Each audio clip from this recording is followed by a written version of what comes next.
청년들은 기성세대에 비해서 매우 적은 기회 때문에 경쟁이 격화되고 어쩌면 둥지에서 밀려날 것 같은 그 두려움 속에서 경쟁이 아닌 전쟁을 치르는 그런 아주 안타까운 상황이 됐습니다.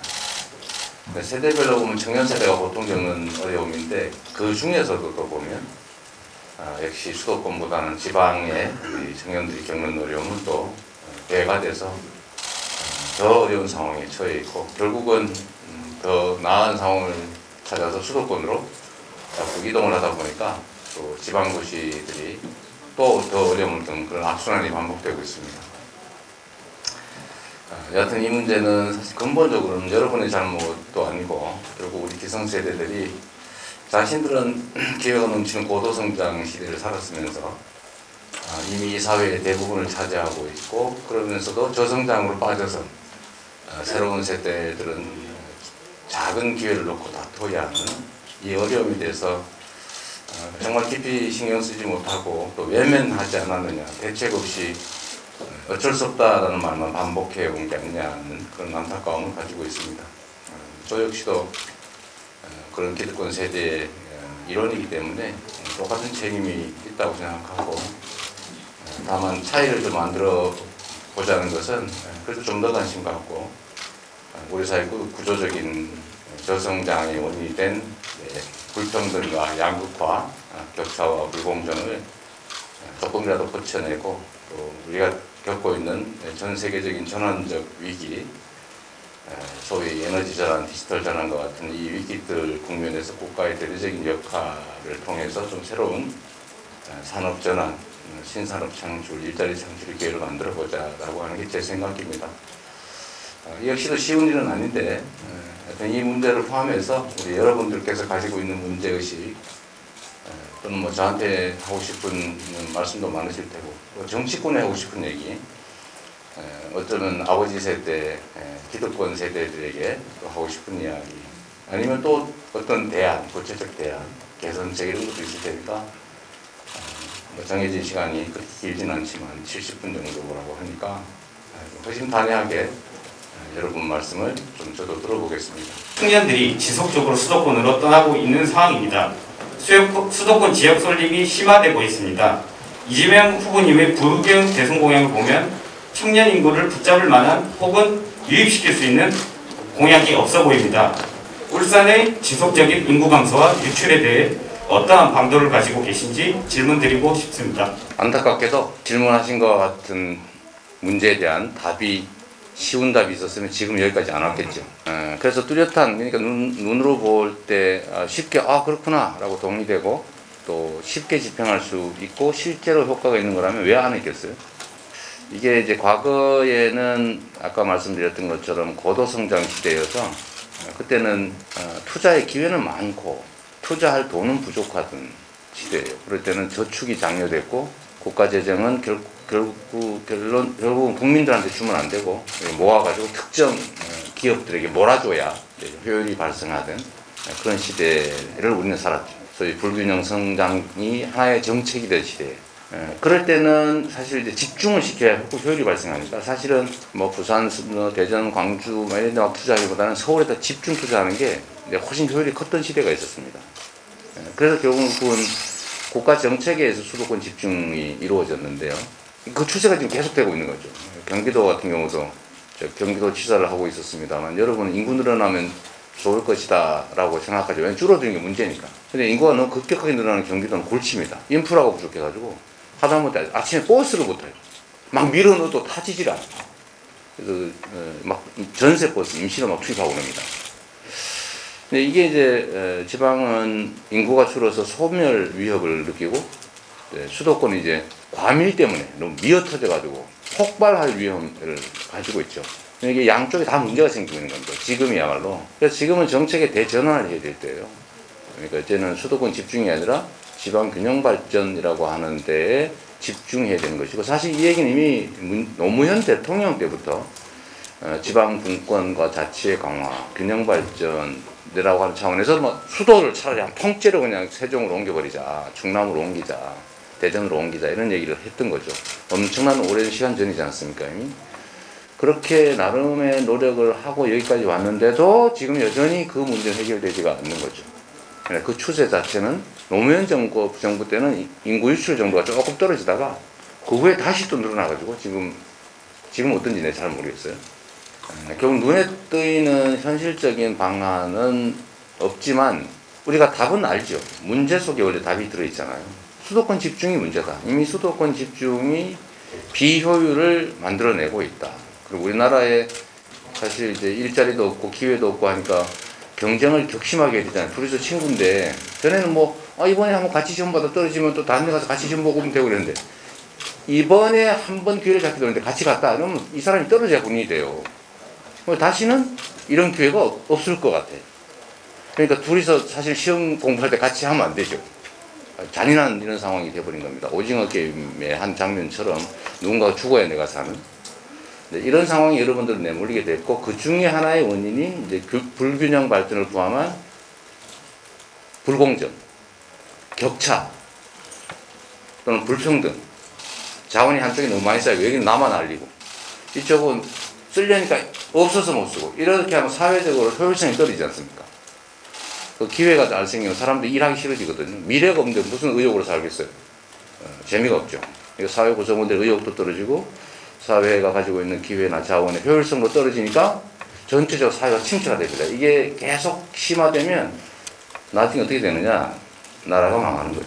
원래는 가장 그 나라가 흥할 때는 농사 짓는 사람이 농토를 자기가 가지고 지을 때입니다. 자장농이 많을 때라고 그러죠. 왜냐하면 혁명을 하고 나면 첫 왕조가 생길 때 첫 번째 하는 게 뭐예요? 땅을 농사 짓는 사람에게. 이게 잘 지켜지면 나라가 흥해요. 근데 어느 날부터 힘센 사람이 뺏어. 방법은 여러 가지 있죠. 돈 빌려줬다가 이자 못 갚는다고 뺏고, 곡식 빌려줬는데 가을에 2배 내라고 하는데 못 내면 또 뺏고, 아니면 때려서 뺏고, 아니면 관리하고 짜고 어디게 뺏고.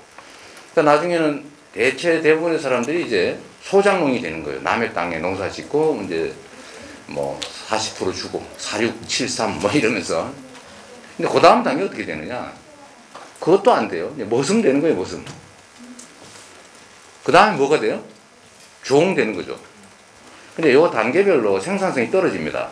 내 땅을 내가 가지고 농사 짓을 때 하고, 많이 농사 짓든 적게 농사 짓든 내가 받는 건 똑같은데 그 열심히 하겠어요? 이게 이제 이 사회가 망하는 이유가 되는 거죠.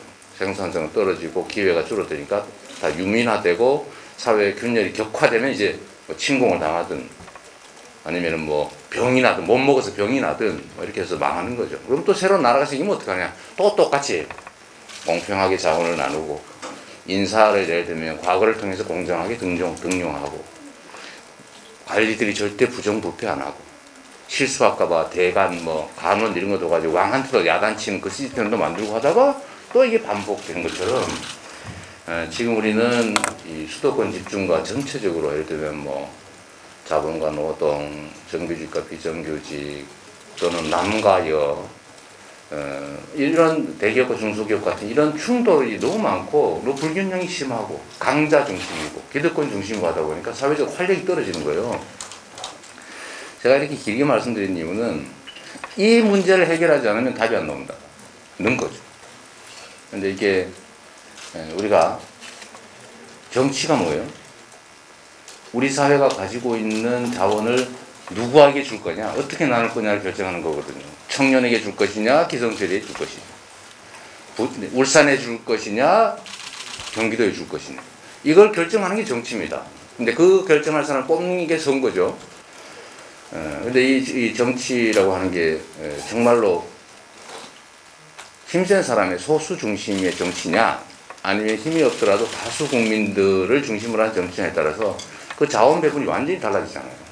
정치란 정책으로 구현되고 정책은 이해관계 조정이고 개혁이란 새로운 정책 또는 정책의 변경을 통해서 더 효율적인 사회를 만드는 거기 때문에 그 이전에 비효율적인 상태에서 부당한 이익을 취하던 사람들 반발하게 되죠.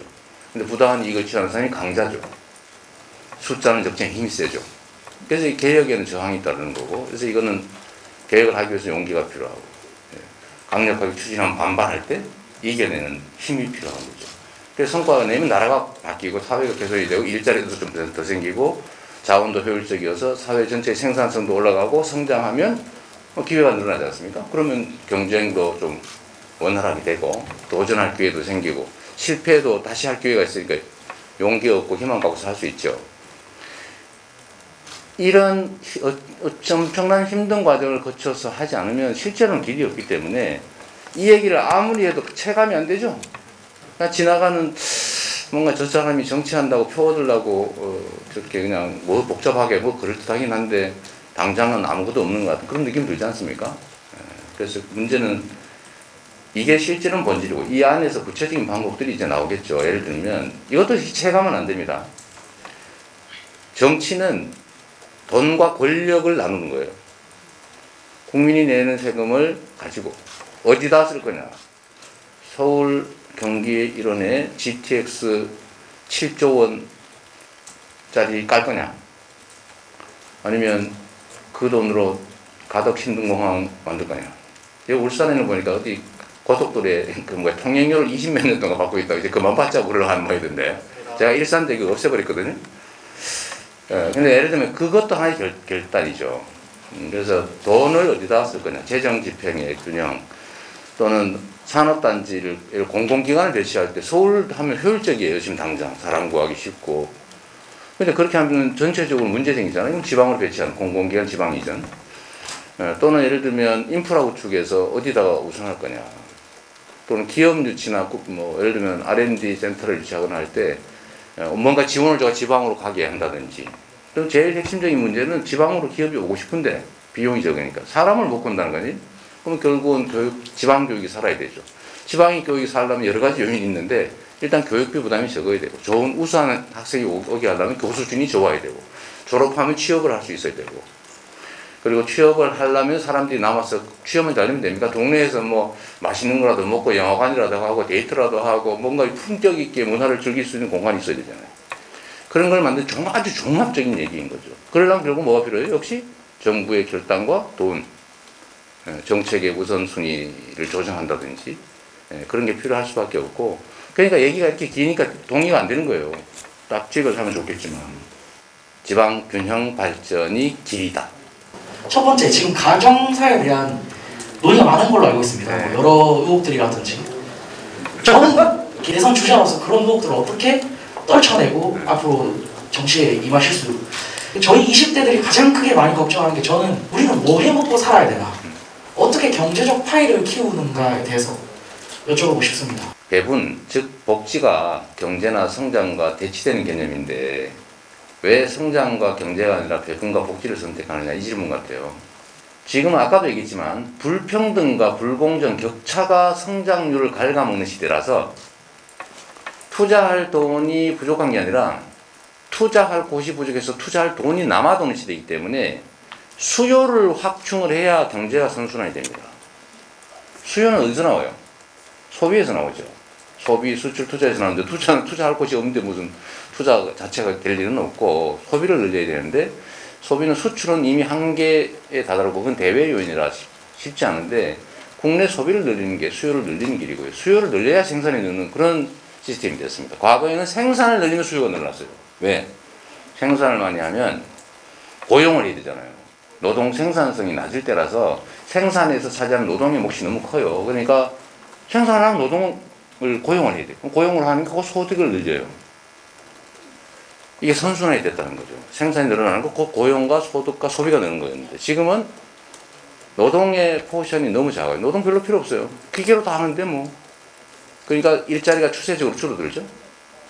근데 노동의 몫이 상대적으로 늘지 않으니까 소비가 줄어들죠. 그래서 이게 저성장이 왔다고 해서 전 세계의 국제기구들, IMF, 우리 유명하죠. OECD, 세계은행 등등이 권관계급입니다. 공정성을 회복하는 게 성장의 길이다.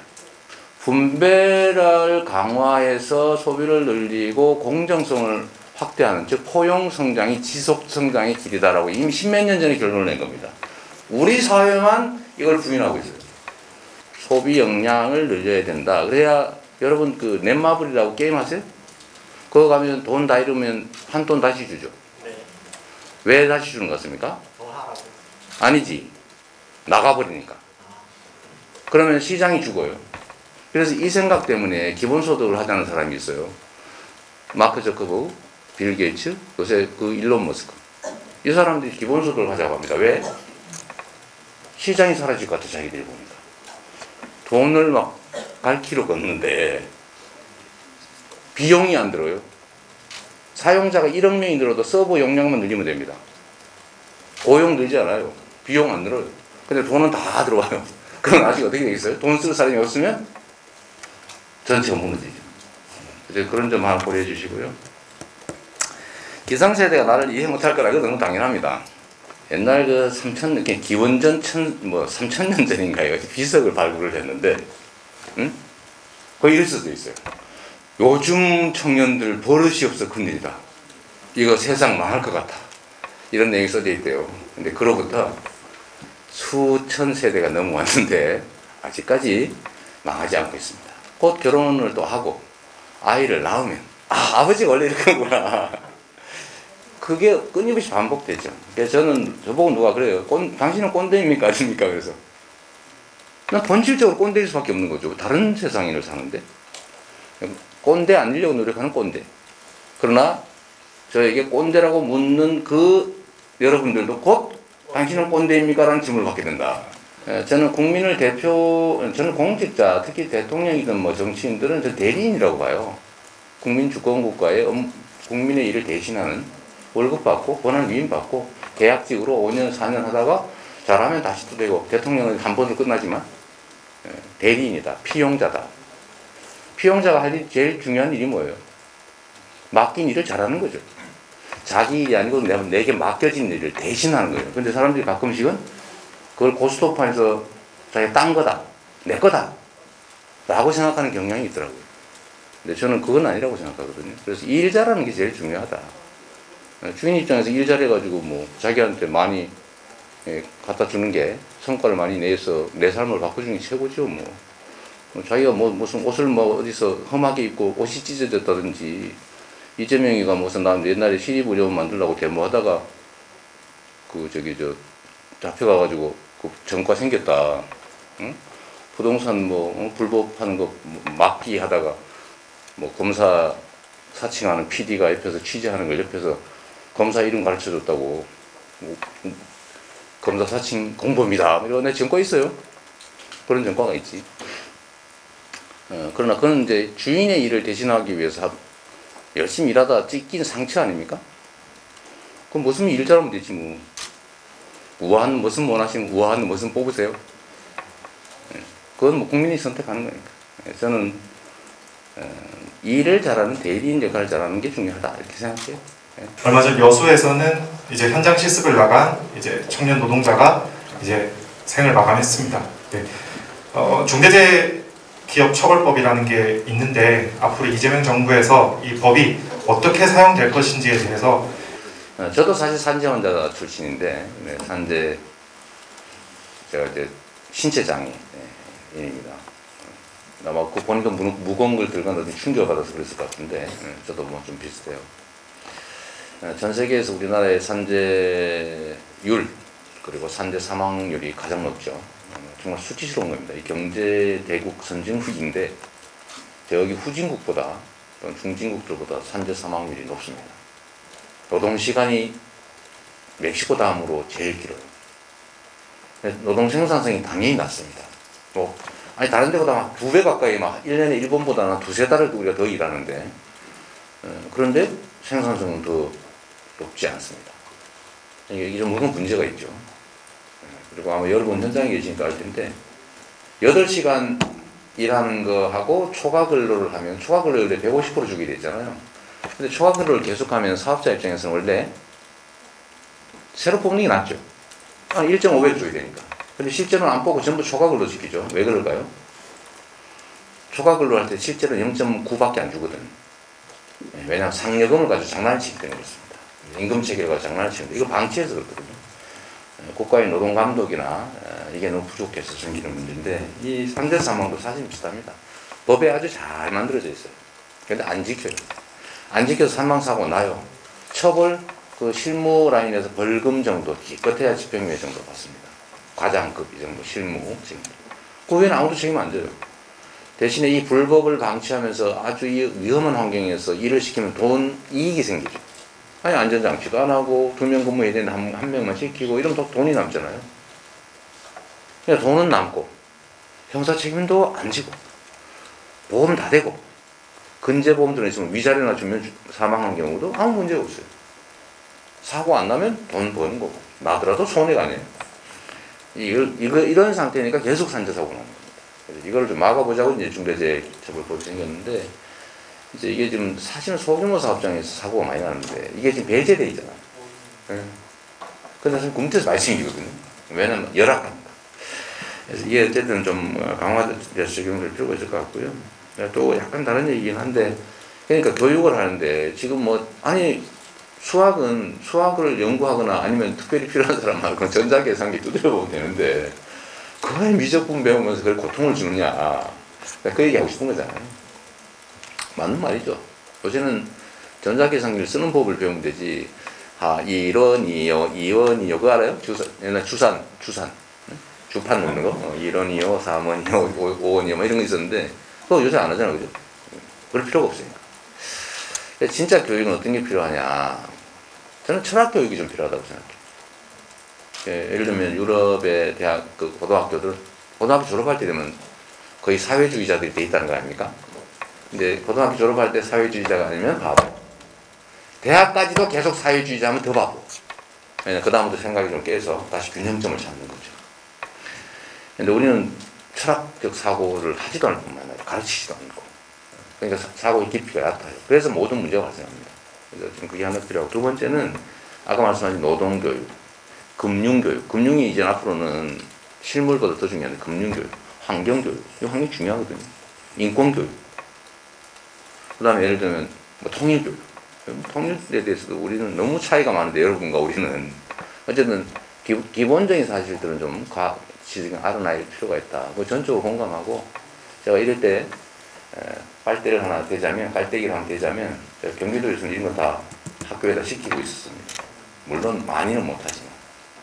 교육부에서 고교학점제를 2025년부터 전면 시행을 하는데 학생들의 입장에서는 꿈이 확실한 사람이 있는 반면에 꿈이 없는 학생이나 꿈이 많은 학생들이 있을 수 있는데 거기서 사회나 과학, 자신들이 과목을 선택해서 정했다가 이제 그게 바뀌게 되면 학생들이 큰 타격이 생깁니다. 그럼 오히려 진로의 선택을 확장한다는 것이 진로의 폭을 줄일 수 있어서 이재명 후보님께서 이제 앞으로의 교육에 대해서 어떻게 생각하시는지 사교육 문제 또 이제 학생들의 심야 야자 문제 이런 거에 대해서 말씀해 주셨으면 좋겠고 두 번째로 여성가족부에 대한 얘기인데요. 청소년들이 가장 문제로 삼는 정부 기관이 가장 여성가족부인데 그 이유가 여성가족부에서 청소년의 업무를 담당하기 때문입니다. 청소년 축제도 그렇고 청소년 문화의 집이나 청소년 쉼터, 청소년 시설들은 다 여성가족부에서 운영을 합니다. 근데 제가 찾아보니까 이재명 후보님께서 여성가족부를 평등가족부나 성평등가족부로 바꾸셔야 한다고 말씀하셨습니다. 이에 대해서 제가 의견을 하나 드리자면 이렇게 청년 대담을 이렇게 하시는데 여성가족부라는 이름 대신 청년부를 만드셔서 청년과 청소년들을 젊은 층의 의견을 많이 들으실 수 있는 것이 필요하지 않을까. 이거에 대해서 이재명 후보님의 말씀을 듣고 싶고 라고 하는 게 교육 전문가들에 의해서 교육되고 있잖아요, 그죠? 근데 그 교육 전문가들이 되게 옛날 사람들이다, 문제는. 물론 아닌 경우도 새로운 능력을 가진 사람도 많지만요.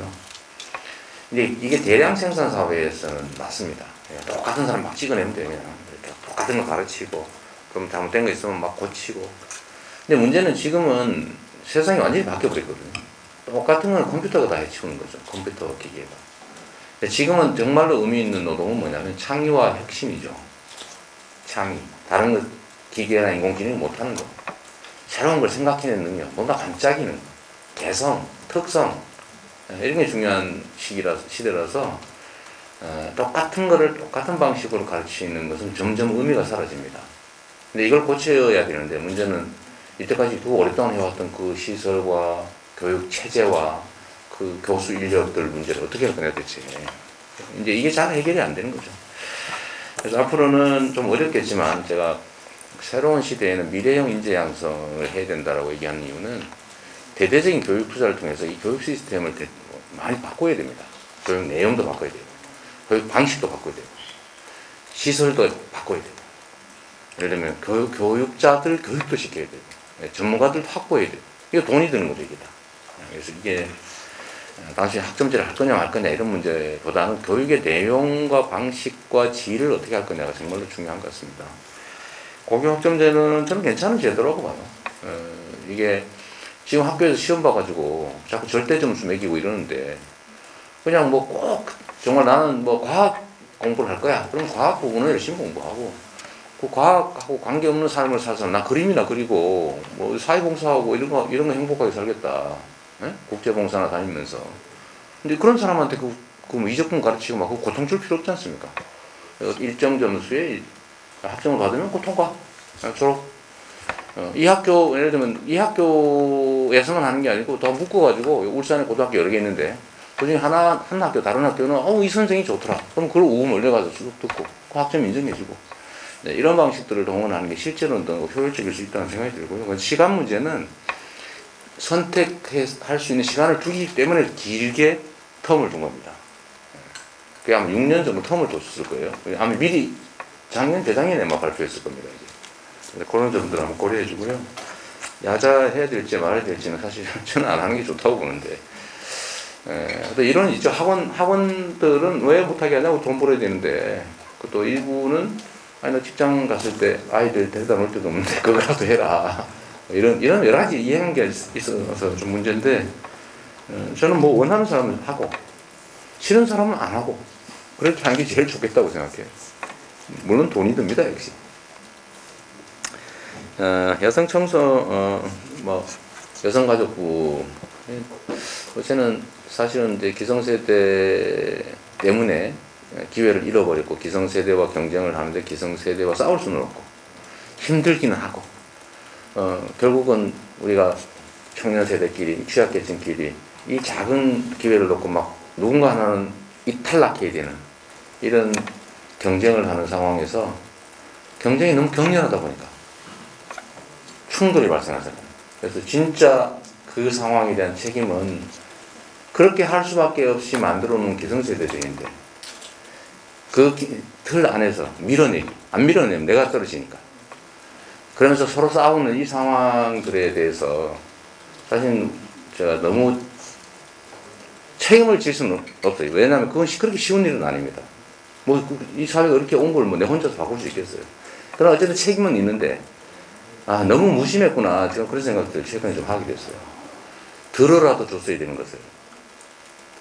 힘들 때 누가 얘기라도 들어주면 좀 낫잖아요. 꼭 해결이 안 되더라. 근데 아예 안 들어줬던 측면이 좀 있었다는 생각이 제가 좀 들기도 했고요. 여성 청년, 남성 청년들이 편을 갈라서 이렇게 갈등하게 된 것은 그들의 잘못은 아니다. 그들조차도 얼마나 고통스럽겠냐. 뭔 답이 있는 것도 아니고. 결국 구조 때문에 발생한 문제인데, 그 구조에서 서로 경쟁하다 보니까 서로 적대화되고 있는 것은 참 안타까운 일이고, 가능하면 웅덩이를 넓히는, 밀어내지 않고도 같이 살 수 있는 만큼의 공간을 만드는 것은 결국 국가와 그다음에 기성세대들의 책임인 거죠. 그래서 너무 방치했던 것 같습니다. 원래 세상에 그런 거를 일부에서는 젊어서 고생을 사서도 한다는데 아픈 게 청춘이야. 청춘이니까 아프지. 이러면서 방치해놨잖아요. 근데 그 속에서 우리 젊은이들이 너무 고통스러웠던 것 같습니다. 사실 최근에 제가 그런 점이 많이 반성하고 있어요. 좀 얘기라도 한번 들어보자. 그러고 있는 중이고요. 양성평등은 진짜 중요한 가치입니다. 그러니까 이게 우리나라에서는 남녀를, 그러니까 전 생애를 놓고 전체로 보면 여성들이 너무 피해보고 있습니다. 차별받고. 그건 사실이에요. 집에 가서도 남자들은 청소 잘 안 하잖아요. 아버지 안 그래요? 아까 누구야? 아버지 그러죠, 집에 가면. 요새는? 좀 바뀐 거겠죠. 이제 얻어보게 되니까. 여하튼 그뿐만 아니라 취업에서도 불이익, 임금 수준도 60%밖에 안 되지, 승진도 잘 안 되지요. 아이들 키우고 보육하느라고 경력 단절되면 다시 복귀도 안 되지. 그 피해를 여성들이 입고 있는 게 사실이란 말이에요. 근데 그걸 보전해서 평등하게 또는 균형을 맞게 하는 게 필요하죠. 네, 그런 걸 하는 게 이제 페미니즘이라고 보통 우리 부르는데 청년 세대 사이에서는 어떠냐? 기성세대들과 좀 다른 측면들이 좀 없지 않지 않습니까? 그러니까 그런 점들 때문에 이걸 전체를 일률적으로 모든 제도는 100% 완결하다라고 보지 말고 특별히 문제가 있는 영역의 문제는 또 고려를 별도로 해볼 필요가 있다라는 생각이고요. 그래서 여성가족부보다는 여성도 남성도 평등한 사회를 지향하자라는 측면에서 저는 여성 이렇게 하지 말고 남성도 여성도 다 포함해서 성평등 또는 뭐 세상에 불평등한 게 남성 여성의 문제만 있는 건 아니고 온갖 것들이 있으니 평등가족부 같은 걸로 가면 어떻겠냐는 생각이 들어서 제가 그 이름을 한번 제안해 봤고요. 청년부 같은 거 만들면 어떻겠냐 이건 논쟁이 좀 많은데 저는 사실 무슨 뭐 부 조직 만드는 걸 좀 쉽게 제시하진 않아요. 필요하다는 얘기가 많은 건 저도 압니다. 그리고 이런 걸 제시했을 때 제일 뚜렷하게 아까 얘기한 것처럼 구체적으로 뭐 했을 때 뭐 한 것 같아요. 근데 부를 만들어 조직을 만들면 좋아지냐? 반드시 그렇지만은 않죠. 사실은 근본적인 문제가 있는데 그 껍데기 만들어놨다고 문제가 완벽하게 해결되냐? 그러나 고민할 가치는 충분히 있다는 생각이 듭니다. 18세 선거권 이미 가고 싶다고 청소년 특보 같은 건 해야 되겠죠. 저희가 이제 사회 취약계층들이 되어버린 청년 세대들이 어쨌든 동등한 힘을 갖고 우리 사회 의사결정이나 기회를 누리는데 참여할 수 있게 하는 게 중요한 것 같습니다. 그러려면 저도 사실은 잘 모르거든요. 저도 이제 30대, 20대, 30대 왔다 갔다 하는 그런 가족들이 있는데 저도 잘 다 몰라요. 나하고 잘 안 놀아주려고 그래. 내가 가끔씩 술도 사주고 고기도 사주고 같이 자전거도 타고 뭐 이렇게 하는데도 뭐 자기들 친구하고 놀라 그러지 나하고 안 놀라 그러더라고요. 난 진짜 잘해주려고 그러거든. 근데 그게 이제 세대차죠. 세대차고 재미가 없을 수도 있죠. 소통이 좀 재밌어야 하는 거지 뭐 차라리 게임하는 게 더 낫지. 아버지하고 뭐 앉아가지고 얘기하는 게 더 재밌겠어요. 그래서 이해하기 위해서는 그런 특별한 조직이 필요할 것 같긴 합니다. 임금이 같으면 기간제와 정규직이 상관이 없다고 생각을 하는지 간단하게 제가 답을 드리면 저는 아니라고 생각해요. 노동의 조건에는 안정성이라고 하는 게 매우 중요합니다. 그리고 이제 임금 액수는 그 중에 하나일 뿐이에요. 그래서 보통 외국에서는 선진국들이죠. 불안정하면 즉 고용이 장기간 보장되지 않으면 기간이 짧으면 짧을수록 보수가 더 많아요. 임금이 더 많아요. 그래도 안정적인 직장을 원하죠. 그 안정이라고 하는 것도 큰 대가입니다. 그래서 그건 전혀 아니고요. 그래서 저희는 비정규직 또는 단기 계약 근로자한테 임금을 더 줘야 된다고 생각하고 실제로 경기도에서는 공정수당이라고 해서 1년 안 된 사람들은 더 짧으면 짧을수록 더 많이 10%, 8%, 7%, 6%, 5% 이런 식으로 공정수당이라고 하는 걸 지급하고 있고요. 전국에도 그렇게 하고 싶습니다. 불안정한 고용에 노출되어 있으면 임금을 더 줘야 균형이 맞죠. 어려운 일 하면 월급 더 주고. 그래서 혹시 이재명 후보님의 물론 청년이랑 이것도 관련된 일이긴 하지만 저출산에 대해서 좀 예를 들면 보육비용, 교육비용 또는 출산에 따른 고통 이런 것도 중요한데 제일 중요한 이유는 내가 얘를 낳아가지고 일단 내 인생이 피곤해질 것 같아요. 얘를 어떻게 데리고 살지? 비용이 뭐 2억 든다 그러고 3억 든다는데 이거 어디서 조달하지? 이 엄청난 이제 부담의 문제가 하나 있고 두 번째는 이거보다 더 중요한 건데 내가 아이를 낳아가지고 내 삶도 이렇게 고통스러운데 나보다 고통스럽게 확실한 아이를 낳아가지고 왜 그 고통을 내가 다음 세대에 물려줘야 되지? 이게 난 제일 크다고 생각해요. 희망이 사라진 사회라서 그렇다. 근데 희망이 사라진 사회를 극복하는 길은 가장 핵심적으로 역시 지속적 성장을 회복하는 겁니다. 적정한 규모의 성장을 회복해야 일자리도 늘어나고 기회도 늘어나고 소득도 늘어나서 새로운 세대들이 그걸 취하면서 또 도전하고 또 세계에 갈 수 있잖아요. 그래서 저출생 문제의 근본은 저는 불평등, 불공정과 저성장이라고 보죠. 뭐 이걸 해결할 길은 뭐냐? 아까 얘기한 대로 정말로 용기와 결단이 필요한 거죠. 그냥 대충 해가지고는 기득권 힘센 사람들이 원래 소수긴 한데 힘이 세거든요. 합치면 훨씬 더 세요 우리가. 그래서 거기를 이겨내야 된다. 쉽지는 않습니다.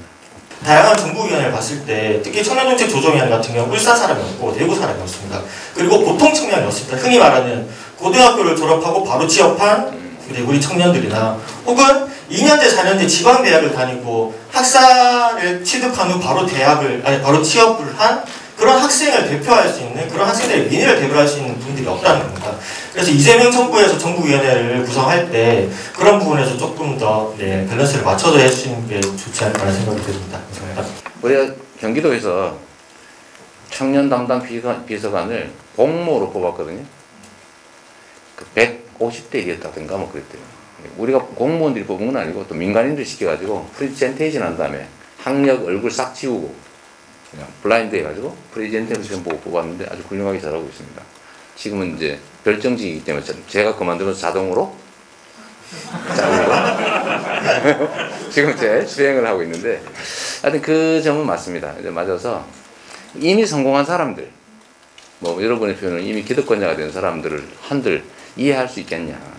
그 지적은 일리가 있고요. 그러나 또 먼저 간 사람들이 길을 먼저 간 사람들이 또 중요하니까 적정하게 배분을 잘 하면 좋을 것 같고 단순히 이게 형식적인 위원회가 아니라 실제로 청년 정책을 만들어내면 좋겠다.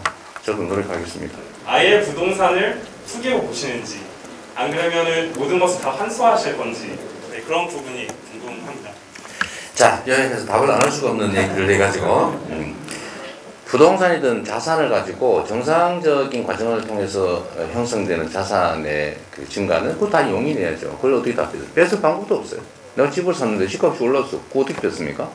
불가능하고 제가 얘기하는 거는 대규모 개발 사업에서 생긴 거 말합니다. 내 개인 땅 개발해서 하는 이런 게 아니고 국가가 강제 수용권을 발동해가지고 어디 싸구려 땅 싸게 수용한 다음에 거기다가 도시 만들어 비싸게 팔잖아요.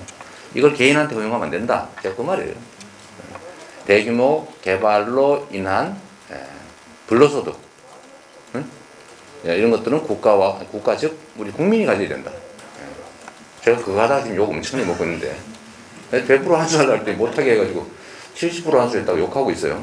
그 못하게 막았던 사람들이 왜 못했냐고 이렇게 아무도 반응이 없는 거 보니까 나를 오해하고 있구나. 자, 두 번째 공기관 이전은 저는 빨리 신속하게 해야 된다고 생각하고요. 경기도에서는 올해 거의 다 옮겨버렸습니다. 제가 북부로. 일부 반발하긴 한데 주민들은 다 좋아해요. 남쪽에 있던 주민들도 그거 해야지. 우리 국민들의 민도가 너무 높기 때문에 뭐 정치적으로 표도 별로 안 떨어지더라고요. 그래서 신속하게 공공기관 지방 이전은 해야 될 거고 속도는 제가 전문 아닙니까? 저는 결정하면 속도는 신속하게. 이 속도가 만족도를 올리더라고요.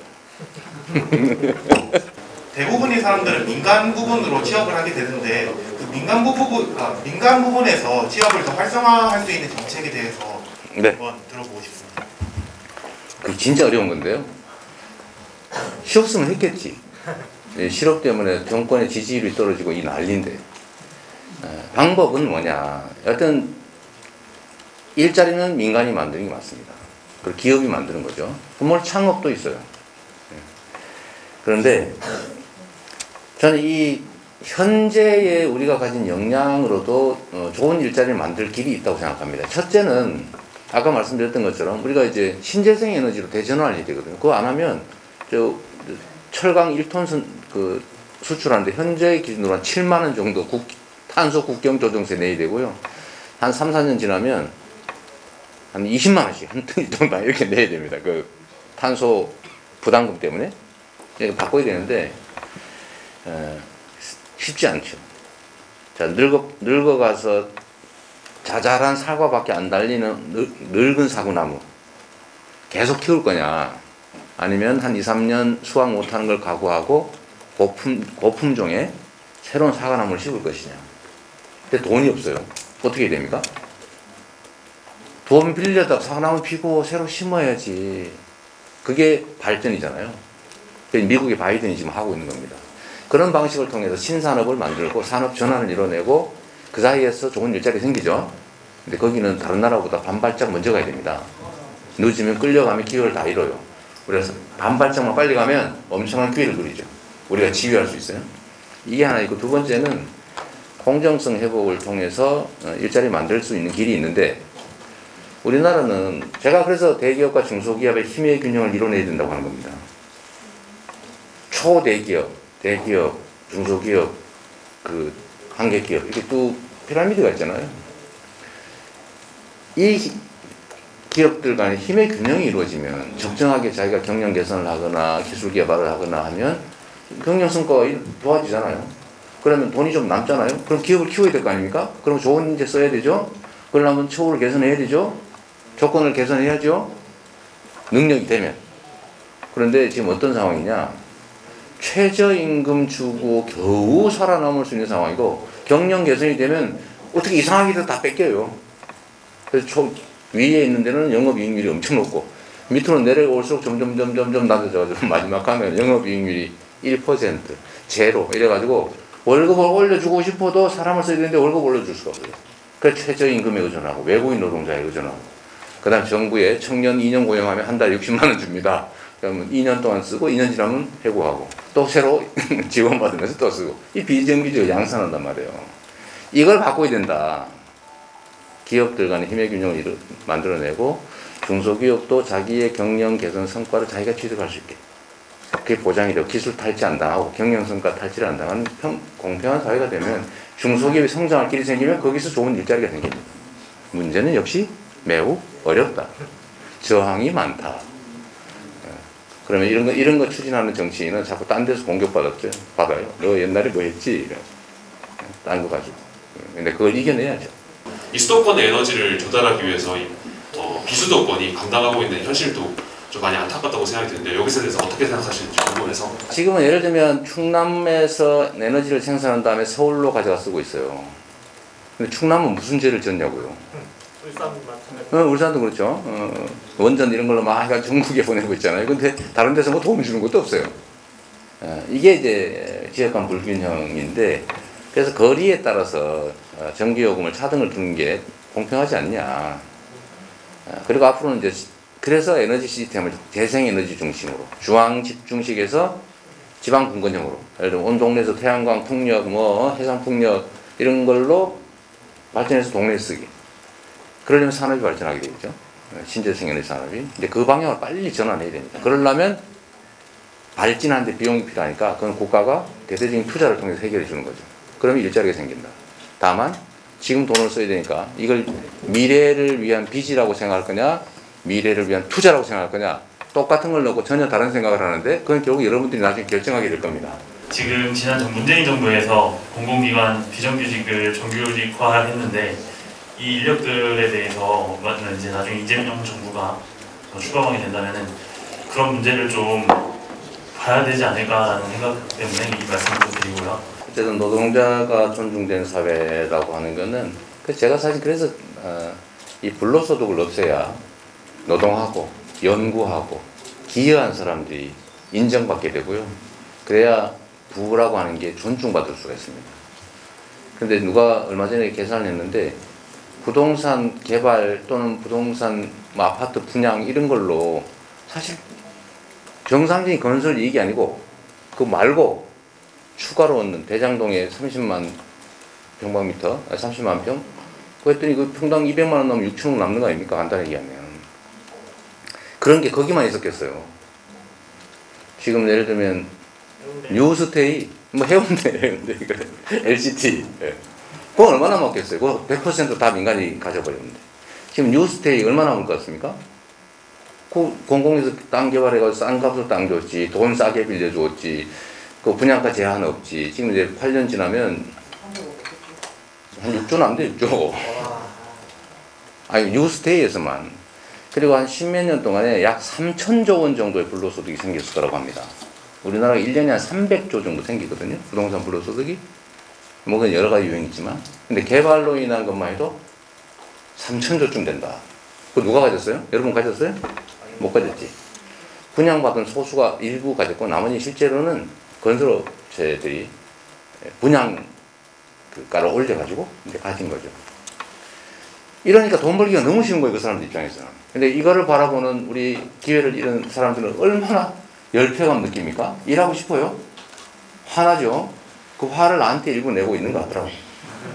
그래서 난 인정합니다. 저도 그 책임져야 될 집단의 하나니까. 그래서 이런 게 없는, 처음 다 없애지 못하지만 대체로는 없는 그런 사회를 만들기 위해서 제가 며칠 전에 개발이익은 대규모 개발이익은 전 국민한테 주는 방법을 제가 전문가들하고 연구해서 발표해 놨는데 또 욕하더라고요. 국민들한테 뭘 주려고 그러냐고. 그럼 누굴 줍니까? 그런 것들은 국가 권력을 행사해서 생기는 불로소득은 국민이 가지는 게 맞죠. 그게 기본 가치잖아요. 그런 세상으로 좀 가면 좋겠고요. 그 최종 목표는 노동과 헌신이 기회가 존중되는 사회로 가는 겁니다. 고맙습니다. 네, 그래서 청년부 거울을 통해서 다 나타나겠습니다. 청년분들